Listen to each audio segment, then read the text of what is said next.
Pozdravljeni! Iz ljubljanskega studia 142 takle imamo. Newyorška senatorka Hillary Clinton je na primarnih demokratskih strankarskih volitvah v New Hampshireu premagala zmagovalca zborovanj v Iowi, Baracka Obamo. You know, this is very personal for me.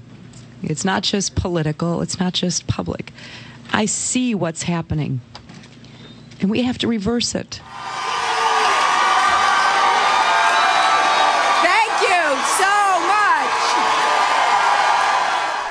Pri republikancih pa je v skladu z napovedmi zmagal senator iz Arizone John McCain. Tudi po zadnji nacionalni anketi imata med strankarskimi volivci v Združenih državah Amerike največ podpore Clintonova in republikanec McCain. Medtem pa je v Charlestonu Baracka Obamo podprl tudi senator John Kerry. Mnogi mediji pa menijo, da lahko ta podpora Obami prej škoduje kot pomaga. And I am here because it is Barack Obama who in a unique way brings the lessons of the neighborhood, the lessons of the legislature, and the lessons of his own life to that awesome challenge. And my friends, those lessons made him a candidate to bring change to our country, and they're the same lessons that he will take to the Oval Office every day to fight for you as President of the United States. V Italiji pa se še vedno spopadajo s problemom odlagališč smeti. Na Sardiniji so se vneli nemiri zaradi spopadov med protestniki, ki nasprotujejo, da bi smeti pripeljali na otok. Nemiri pa so izbruhnili tudi na Siciliji, ker je 50 tovornjakov na otok pripeljalo 1500 ton smeti.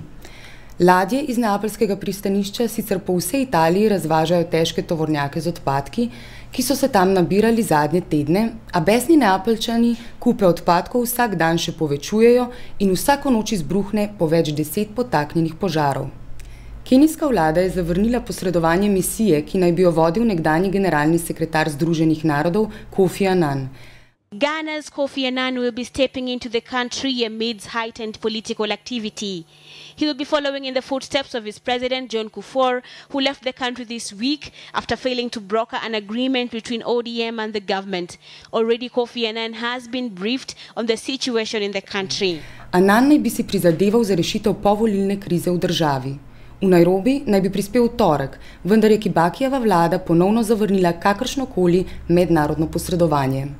Predsednik Evropske komisije José Manuel Barroso je v torek čestital predsedniku hrvaške vlade Ivu Sanaderju za ponovno imenovanje na premierski položaj ter ob tem vnovič pozval k rešitvi odprtih dvostranskih vprašanj. Medtem je hrvaški premier izjavil, da bo Hrvaška predlagala 4-stranske pogovore s Slovenijo, Italijo in Evropsko komisijo o zaščitni ekološko-ribolovni coni v Jadranu, ker je pripravljena poiskati rešitve. Predsednik Bush pa zaključuje svojo turnejo po Bližnjem vzhodu. V svojem osrednjem govoru je zopet poudaril, da Iran ogroža svetovno varnost. Po njegovem mnenju se morajo Združene države Amerike in zavezniki po svetu družno spopasti z iransko grožnjo. Varnostni svet je poslušal poročilo vodje misije na Kosovu. Od zasedanja ni bilo pričakovati nič novega. Stališča Rusije, ki nasprotuje neodvisnosti Kosova, ostajajo nespremenjena. Po drugi strani pa ZDA, ki skupaj s članicami Evropske unije podpirajo načrt o nadzorovanju neodvisnosti, ne odstopajo od svojih stališč. Z novim letom so tudi v Franciji sprejeli novi protikadilski zakon, vendar se Francozi očitno ne morejo sprijazniti s prepovedjo kajenja v svojih slavnih kavarnah in v znak protesta še vedno trmasto kadijo.